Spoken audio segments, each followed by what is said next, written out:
Bukan hari libur ya? Bukan hari libur. Nah, itu adalah perjuangan buruh. Jadi tanggal 1 Mei libur besok itu adalah murni perjuangan buruh yang dinikmati seluruh rakyat Indonesia. Besok hari Senin 1 Mei itu tidak ada tendensi politik. Karena kami ingin mengingatkan kembali pemerintah bahwa setelah pandemi sekian tahun kehidupan buruh itu terkoyak-koyak. Ya, karena kondisinya. Kondisinya. Nah, karena kondisi sekarang membaik, KSPN ingin mengingatkan kepada pemerintah. Ketika negara ini sudah mulai membaik, jangan lupakan buruh. Buruh pun harus mengalami perbaikan kehidupan juga. Dengan momen May Day di tahun 2023 ini ada 5 tuntutan. Ada 5 Ya, tahun. yang akan kita suarakan nanti kepada pemerintah. Yang pertama, kita menolak ya terbitnya Undang-Undang ya nomor 6 tahun 2023 ya tentang penetapannya peraturan Undang-Undang nomor 2 tahun 2022 tentang Cipta Kerja. Yang ya betul, yang saat ini sudah disahkan menjadi undang-undang kan gitu. Kenapa kita tolak?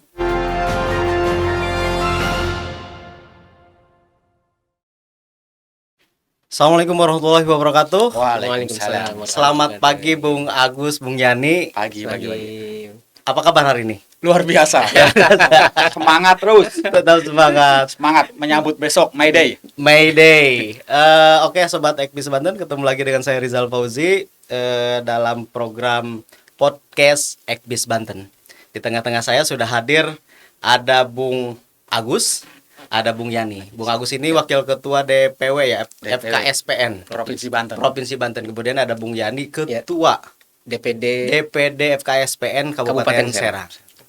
Jadi di tengah-tengah saya sudah hadir aktivis buruh, 2 aktivis buruh yang gerakannya, yang aktivisnya sudah tidak diragukan lagi di Provinsi Banten. Lebaran mudik. Mudik. Jadi sudah nih libur Lebaran, sekarang sudah mulai beraktivitas kembali. Sudah dicas di kampung halaman dan siap untuk membela hak-hak buruh kembali, bekerja seperti biasa. Baik, begini, ini kan May Day nih, besok ya. Besok May Day. Besok May Day, kemudian sebelum ke May Day lah, kita ingin tahu dulu nih, sebenarnya FKSPN itu apa sih gitu, organisasi apa gitu. Meskipun kita tahu bahwa Bung Agus, Bung Yani juga aktivis buruh, tapi FKSPN itu sendiri apa? Apakah itu organisasi ya isinya organisasi yang dibentuk oleh buruh untuk di perusahaannya masing-masing, emang sudah ada di seluruh Indonesia gitu. Bisa diceritakan mungkin dari Oke, dari Pak Wakil dulu. Bung Agus. Silakan Bung Agus. Dari DPW dulu ya. Dari DPW dulu, baru ke DPD gitu. Dimanapun kalau ada yang nasional mungkin dari nasional. Yang lebih tinggi dulu ya. Lebih tinggi dulu. Jadi FKSPN itu adalah kepanjangan dari Federasi Kesatuan Serikat Pekerja Nasional. Sebagaimana kita sampaikan sebagai undang-undang kan, federasi itu adalah kumpulan dari beberapa, kalau di undang-undang itu kan diatur kan, beberapa serikat pekerja di tingkat perusahaan yang menggabungkan diri membentuk sebuah federasi. Oke. Nah, di federasi posisinya, kalau di FKSPN beberapa kumpulan, kalau kita di PUK itu kita sebutnya perusahaan itu sebutnya PUK, pimpinan unit kerja di tiap perusahaan. Dari beberapa serikat pekerja di tingkat perusahaan yang PUK itu, mereka berkumpul, terbentuklah pengurus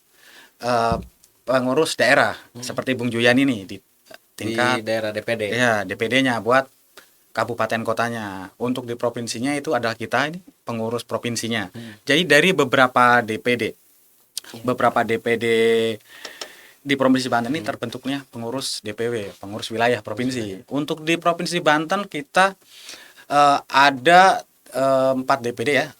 Kota Tangerang, Kabupaten Tangerang, Kabupaten Serang, dan Kota Cilegon.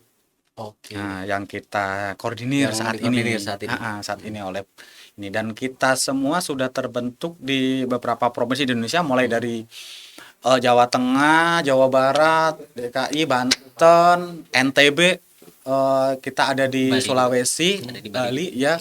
Terus kita ada di Konawe, Sulawesi, Kalimantan. Jadi secara keseluruhan ada berapa anggota? Mungkin datanya berapa ratus ya? Diperkirakan. Oke, di Banten aja dulu misalnya. Di Banten ada Di Banten kita ada 4 kota, kabupaten kota. 4 kabupaten. Dari 4 kabupaten kota kita. Gitu, jadi kita dari tingkat nasional kita ada DPN namanya, Dewan Pengurus Nasional. Ketua umum kita Bapak Ristadi, mungkin udah sering banyak lah keluar di media Banyak masa, ya banyak dikenal di dunia perburuhan. Kalau kita ini kan ya masih golongan-golongan tingkat masih jago kandang lah. Kalau kita. Tapi kan core-nya kan semuanya juga pasti di provinsi, di kabupaten kota kan. Betul. Yang diperjuangkan dari kabupaten Betul. kota. Kalau nasional kan nggak punya wilayah sebenarnya. Jadi kita tetap, jadi FKSPN itu adalah organisasi serikat pekerja yang mengkoordinir teman-teman, menyadarkan teman-teman untuk berserikat, kemudian mengedukasi teman-teman untuk menyadari hak dan kewajibannya dan bagaimana cara mereka membela diri ketika mereka dalam tidak adil, kemudian melakukan advokasi, pembelaan, pendampingan ketika teman-teman mengalami hal-hal yang tidak diinginkan, yang tidak sesuai dengan ketentuan di negara kita. Jadi fungsi kita seperti itu, mengakomodir teman-teman. Oke. Jadi bahasa kasarnya kita cobalah mengayomi kawan-kawan, menyadarkan kawan-kawan akan hak-hak dan kewajibannya. Bahwa berorganisasi itu penting. Intinya begitu juga di situ. Betul, karena fungsi organisasi itu adalah sarana untuk belajar, sarana jembatan untuk saling berkomunikasi. Oke, mungkin ada tambahan dari Bung Yani Ya, baik. Bung Rijal. soal FKSPN. Ya. Mau bagaimanapun kan anggota itu adanya di kabupaten kota kan. Betul. Jadi Ya, Bung Yani- menambahkan apa tadi yang disampaikan oleh Bung Agus ya, yang beliau sebagai pengurus di DPW dan juga diamani sebagai wakil ketua. Dan kebetulan saat ini Pak Anas Matopani, sarjana hukum, ya, beliau tidak bisa hadir di Ekbis nih Banten. Oke, di podcast ini. Juga menyampaikan salam tentunya. Ya, beliau saat ini sedang ada di luar kota gitu kan. Ya, mudah-mudahan beliau nanti menonton. Iya. Jadi selamat pagi Pak Ketua gitu. Selamat pagi Pak Ketua, mewakili menjalankan tugas. Menjalankan tugas. Ya, tadi Bung Rijal terkait dengan federasi FKSPN ya di Kabupaten Serang, karena memang saya diamani oleh teman-teman sebagai ketua DPD FKSPN di Kabupaten Serang. Masa periode 2019-2024. Wah, seperti jabatan Iya, wali kota Samarinda lagi. Makanya ini momennya pas amat itu Pas kan, banget. yang berkaitan dengan su politik. Apa Karena KPU-nya numpang aja sama daerah ya, jangan. Jadi di FKSPN di Kabupaten Serang ini yang sudah bergabung dengan DPD di Kabupaten Serang ada 17, kurang lebih ada 17 perusahaan yang bergabung PUK ya. itu ya. Ya, PUK yang tadi disampaikan.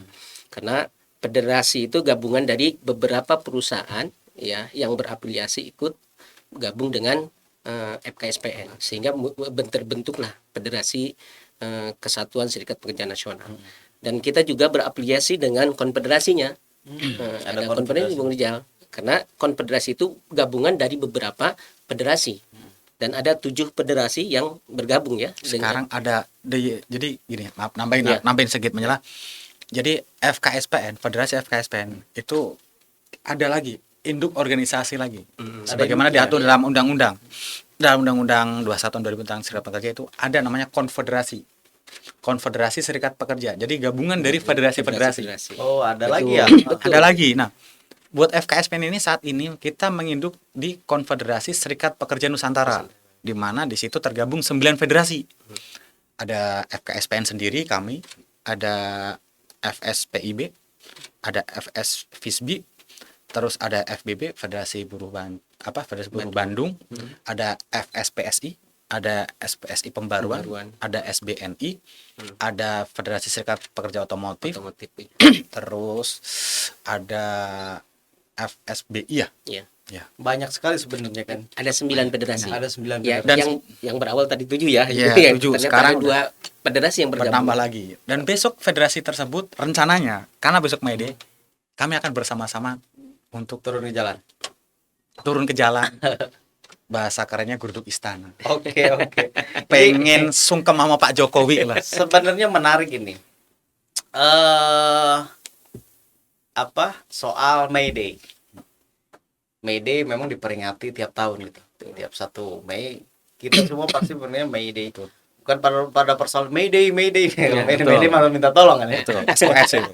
SOS. Tapi ini Mayday kan diperingati setiap tahun sebenarnya, meskipun peringatannya berbeda-beda. Betul. Tapi ada kecenderungan beberapa tahun belakangan ini tidak terdengar sangat masif peringatan Mayday. Jadi yang terdengar adalah Fun Day. Sebenarnya kan begitu. Jadi sepertinya organisasi buruh, pemerintah dan lain-lain sudah menyepakati itu, bahwa bagaimana caranya agar buruh juga tidak lantang bersuara atau seperti terbungkam sebenarnya dengan acara-acara Fun Day, sehingga kita jarang sekali terdengar teriakan jalanan gitu, misalnya dengan demo-demo. Sampai tahun 2011 lalu kan kita melihat aksi buruh yang sangat masif, terstruktur dan sistematis. Saya bilang itu tidak mungkin dilakukan, gerakan tersebut tidak mungkin terjadi tanpa ada persiapan yang sangat matang dari organisasi buruh. Jadi sepertinya makin kesini kok organisasi buruh itu kayak melempem dalam tanda kutip. Tapi tidak untuk KSPN ya. Masa ini bisa diceritakan nggak sama Bung Agus sama Bung Yani, Mayday mau ngapain? Jadi kita cerita dulu lah. Bahwa Mayday itu tahun-tahun sebelum tahun 2014 kalau nggak salah. Itu kalau koreksi kalau saya lupa. Sebelumnya itu kita Mayday itu selalu aksi besar-besaran, hingga pada tahun itu di pemerintahan tahun 2014 akhir kalau nggak salah, pemerintahan Pak SBY akhirnya memutuskan bahwa tanggal 1 Mei hari libur. Oh, diliburkan pada akhirnya. Diliburkan. Ya, itu. Sebelumnya bukan hari libur ya? Bukan hari libur. Nah, itu adalah perjuangan buruh. Jadi tanggal 1 Mei libur besok itu adalah murni perjuangan buruh yang dinikmati seluruh rakyat Indonesia. Yang saat itu mungkin banyak dicibir oleh masyarakat, tapi alhamdulillah akhirnya masyarakat Indonesia bisa menikmatinya. Oke. Dan bukan hanya buruh ya gitu ya. Buruh, tapi semuanya libur di tanggal merah kan. Setelah tanggal merah tersebut, sebenarnya buruh terus melakukan gerakan-gerakan. Cuman mungkin untuk beberapa tahun ke belakang karena Covid, jadi mungkin buruh agak sedikit mengerti keadaan akhirnya kita kurangilah gerakan-gerakan di lapangan. Kita juga menghargai perjuangan pemerintah melawan Covid. Jadi buruh dari tahun 2009 kita FKSPN khususnya kita terakhir turun ke jalan aksi besar-besaran Mayday itu tahun 2019. Nah setelah 2019, 2020, 2021 itu karena ada Covid itu juga ya. Betul. Jadi karena tahun 2023 Covid pemerintah udah memberikan kelonggaran, ya mungkin ini momentumnya juga kita ingin ingatkan kembali bahwa buruh ini walaupun kemarin kita itu kita adalah bentuk support kita sebagai warga negara baik untuk mensupport pemerintah melawan pandemi di negara kita yang meluluh lantakan ekonomi, kesehatan dan bahkan nyawa. Cuman tahun 2023 ini kita bukan ada pandangan KSPN serikat pekerja yang mandiri yang tidak berafiliasi atau menjadi underbow partai politik manapun. Meskipun tahun 2024 adalah tahun politik dan tahun 2023, tapi KSPN turun besok hari Senin 1 Mei itu tidak ada tendensi politik. Karena kami ingin mengingatkan kembali pemerintah bahwa setelah pandemi sekian tahun kehidupan buruh itu terkoyak-koyak. Ya, karena kondisinya. Nah, karena kondisi sekarang membaik, KSPN ingin mengingatkan kepada pemerintah. Ketika negara ini sudah mulai membaik, jangan lupakan buruh. Buruh pun harus mengalami perbaikan kehidupan juga. Makanya besok kita turun menyuarakan. Kemarin ketika KSPN khususnya kita tidak begitu keras kita sebenarnya keras juga melakukan penolakan kebijakan pemerintah, tapi kita tidak sampai bahasa kasarnya tanda kutip ugal-ugalan lah, atau sampai jor-joran mengeksploitasi sampai mengarahkan anggota kita yang puluhan ribu sampai turun semua, ratusan ribu anggota kita di masing-masing daerah itu kita nggak keluarkan semua karena kita mengerti kondisi. Ketika anggota kita paksa keluar dalam tanda kutip, ketika anggota kita kerahkan semuanya, industri pasti akan terganggu. Sedangkan saat itu industri dalam posisi sulit. Kita pun ingin support pengusaha karena tidak akan ada serikat pekerja tanpa pekerja dan tidak akan ada pekerja tanpa pengusaha. Begitupun sebaliknya. Bahwa tidak akan pernah ada pengusaha tanpa pekerja. Karena kalau misalkan orang usaha sendiri namanya wirausaha, bukan pengusaha. Wirausaha pun kadang butuh juga Butuh pekerja. Nah, karena kemarin kita udah mengerti kondisi seperti itu, sekarang kondisi udah mulai membaik. Harapan kita ingin mengingatkan pemerintah ini. Setelah kemarin pemerintah kurangin hak-hak buruh melalui kebijakan-kebijakannya yang seperti yang kita anggap sangat merugikan buruh. dengan alasan COVID. Dengan alasan COVID, seperti contoh keluarnya Undang-Undang Cipta Kerja, ya kan, dengan dalih adanya pandemi, pemulihan ekonomi, keluarlah Undang-Undang Cipta Kerja yang saat itu kita tolak juga.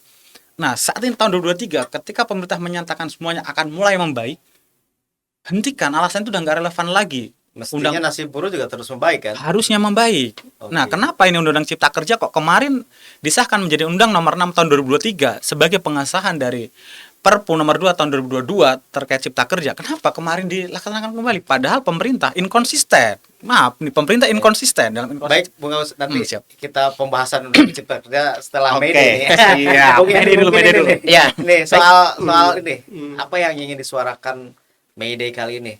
Apalagi misalkan begini, mungkin di Kabupaten Serang banyak juga buruh yang terzolimi Betul.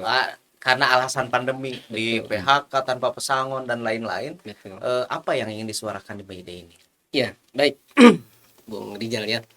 Tadi yang disampaikan oleh Bung Agus berkaitan dengan 1 Mei ini ya. Ya, betul. Berkaitan dengan bukan apa kalau istilahnya sekujung-kujung tanggal 1 Mei ini libur gitu kan. Libur, ya, Tanpa ada sebuah tadi Perjuangan. perjuangan gitu ya. Nah, makanya dengan momen 1 Mei Day di tahun 2023 ini ya, berdasarkan kita instruksi dari pusat DPP yang tadi kita sampaikan kita berafiliasi dengan Afiliasi. Konfederasi Serikat Pekerja Nusantara, konfederasi berafiliasinya, dan semua senasional bahkan dari Jawa nanti termasuk salah satunya Banten, kita akan bergabung bersama ribuan anggota KSPN ya, menuntut dan menyuarakan dengan momen Mei Day di tahun 2023 ini ada 5 tuntutan. Ada 5 Ya, tahun. Baik. yang akan kita suarakan nanti kepada pemerintah. Yang pertama, kita menolak ya terbitnya Undang-Undang ya Nomor 6 tahun 2023 ya tentang penetapannya peraturan Undang-Undang Nomor 2 tahun 2022 tentang Cipta Kerja. Termasuk Yang perpunya ya kan? betul, yang saat ini sudah disahkan menjadi undang-undang kan gitu. Kenapa kita tolak? Karena ini kita anggap bahwa undang-undang ini tidak berpihak kepada pekerja gitu kan. Kenapa kita tolak tadi? Itu yang pertama. Yang kedua, tuntutan kita kepada pemerintah menuntut adanya perbaikan sistem pengupahan yang dapat memberikan jaminan ya kesejahteraan bagi buruh di Indonesia, serta adanya penegakan hukum ketenagakerjaan yang menjamin perlindungan bagi buruh di Indonesia. Nah, nanti terkait dengan penjelasannya nanti Bung Agus nih nanti menjelaskan nanti ya. Saya menyampaikan tadi tuntutan ya, berdasarkan ya tuntutan karena isu yang akan kita bawa nanti pada saat Mei Day besok nanti ini ada 5 tuntutan. Semuanya titiknya di Jakarta. Di Jakarta. Istana. Tidak ada Iya. di daerah. Memang ada beberapa di daerah. Oke. Ya, kayak Sulawesi karena jauh ya. Jauh. Ya, Oke. mereka di daerah. Kalau urusan Banten mungkin Ya, sekitar karena Banten mah dekat kan dengan dekat. Jakarta. Makanya kita gabung lah dengan di istana. betul di Istana Jakarta. Tapi tetap ada masing-masing daerah, mungkin karena kita perwakilan undangan dari pemerintah setempat ya, tetap ada yang hadir sebagian. Cuman untuk fokusnya kita ke sana. Buat daerah-daerah mereka tetap ada. Seperti Cilegon nggak semua, mereka sebagian ada di daerah. Karena memang di Cilegon ada Ada. ini yang mengadakan ini pemerintahnya. Seperti gitu di ya, Kabupaten Tangerang sebagian Betul. ada. Dan tuntutan yang ketiga ya yang akan kita suarakan besok itu kepada pemerintah, yaitu kepada Menteri Ketenagakerjaan agar segera mencabut Permenaker nomor 5 tahun 2023 Isinya apa itu ya? ya tentang penyesuaian waktu kerja dan pengupahan pada perusahaan industri padat karya ya tertentu yang berorientasi ekspor yang terdampak perubahan ekonomi global. Karena dengan Permenaker tersebut ini akan memperbolehkan pemotongan upah terhadap buruh salah satunya sektor padat karya ini yang berorientasi ekspor sebesar 25%. Besar Nah, sekali. Iya betul. Makanya ini akan berpotensi menimbulkan diskriminasi dan kesenjangan sosial bagi buruh ya. Dan justru ini adalah bertentangan dengan undang-undang ya. atau dengan peraturan pemerintah yang berkaitan dengan tidak boleh atau melarang pengusaha untuk membayar upah Tapi intinya di bawah sepertinya banyak ketentuan yang upah minimum. bertentangan. Nah itu, makanya di Maeda ini KSPN fokus untuk menyuarakan tadi ya, Oke. artinya hak-hak buruh yang saat ini belum diinikan oleh pemerintah gitu ya. Dan tuntutan yang keempat gitu ya, yang isu yang akan kita sampaikan kepada pemerintah yaitu stop importasi barang tekstil dan produk tekstil yang mengakibatkan puluhan ribu pekerja di sektor ini ter-PHK. Betul. Nah, makanya banyak, termasuk Nikomas kemarin ada berapa ribu tuh ya yang ter-PHK karena tadi ini. Makanya kita minta kepada pemerintah untuk stop ini importasi barang tekstil dan produk tekstil yang mengakibatkan puluhan ribu para karyawan ter-PHK. Karena salah satunya ini gitu. Pemerintah membebaskan importir gitu kan, dari masuk dari mana saja, sehingga yang lokal ini kan nggak Betul. ini gitu ya. Sehingga bisa kita lihat di pasar-pasar Madeinnya Nah, Madein itu. mana. Nah itu Seperti yang kemarin ramai itu kan, sampai ada apa? Ada larangan impor Barang baju bekas. bekas. Betul. Ya itu baju kan bekas, betul, semuanya semua. sepakat kan bahwa Tapi memang begini Bung Agus, sebenarnya kan eh, baju bekas itu pada akhirnya hanya jadi alasan menurut beberapa orang, betul. bahwa pada kenyataannya impor kain itu lebih banyak, kain-kain gulungan. Intinya begini, sama halnya ketika batik saja misalkan, bagaimana tidak terganggunya misalnya industri tekstil batik atau apapun ketika dengan mudahnya produk-produk dari luar itu datang dan harganya Lebih murah. kan begitu kan. Kemudian ada alasan lagi itu kan yang yang barang bekas padanya Itu kan kan itu mustahil kalau misalnya tidak ada pemainnya kan begitu Betul. kan. ini kan sebenarnya hanya pematik aja baju Iya. bekas itu, karena impor itu kan emang kita rasakan udah dari beberapa tahun kemarin. Jadi sebenarnya percuma misalkan presiden ngomong beli produk lokal kalau impornya juga masih tetap jalan kan. Betul. Makanya kita tadi dalam momentum Maida ini kita menyuarakan itu kepada pemerintah. Oke, Gitu, intinya 5 tuntutan ya. itu ya. Ya, yang terakhir yang kelima yaitu kita minta kepada pemerintah untuk mengaudit kepatuhan hukum. Nah ini nih, minta mengaudit kepatuhan hukum kepada seluruh perusahaan asing di Indonesia. Oke. Kenapa? Karena maraknya kasus kecelakaan kerja, Betul, gitu kan. betul. Terus pelanggaran aturan kerja, bahkan tadi banyaknya intimidasi terhadap kebebasan bersikap yang dilakukan oleh pengusaha. Nah, makanya kita minta audit nih. Nah, kepada kalau pemerintah. kebebasan berorganisasi sendiri di Kabupaten Serang misalkan atau di Provinsi Banten secara keseluruhan bagaimana? Apakah masih ada beberapa perusahaan misalkan yang melarang pekerjanya juga berorganisasi? Kalau untuk Provinsi Banten terkait dengan kebebasan berserikat, masih ada beberapa perusahaan, mungkin yang bahasa ini ya, kalau yang awam bisa kita sadarkan, tapi ada yang sudah tahu tapi dia mengakali dengan cara yang lain. Itu yang repot. Gimana tuh? Mengakali itu dalam Mengakali seperti apa sih? dalam hal seperti ini mereka. Contohnya mereka melakukan PHK terhadap pengurus-pengurus yang melakukan membentuk serikat pekerja di suatu Oke. perusahaan. Dalam undang-undang mem-PHK pengurus memang tidak boleh, tapi ketika mem-PHK dengan alasan habis kontrak. Jadi pengakalannya itu bukan mem-PHK gara-gara membentuk organisasi atau berserikat. Berserikatnya, karena ketika perusahaan itu pintar, mereka tidak akan pernah ngomong bahwa kamu di-PHK karena membentuk serikat. Tapi mereka akan mencari-cari alasan, Mencari celah. Termasuk ketika kontraknya habis. Atau yang pekerja tetap dilakukan seperti mutasi, ditambah beban kerja.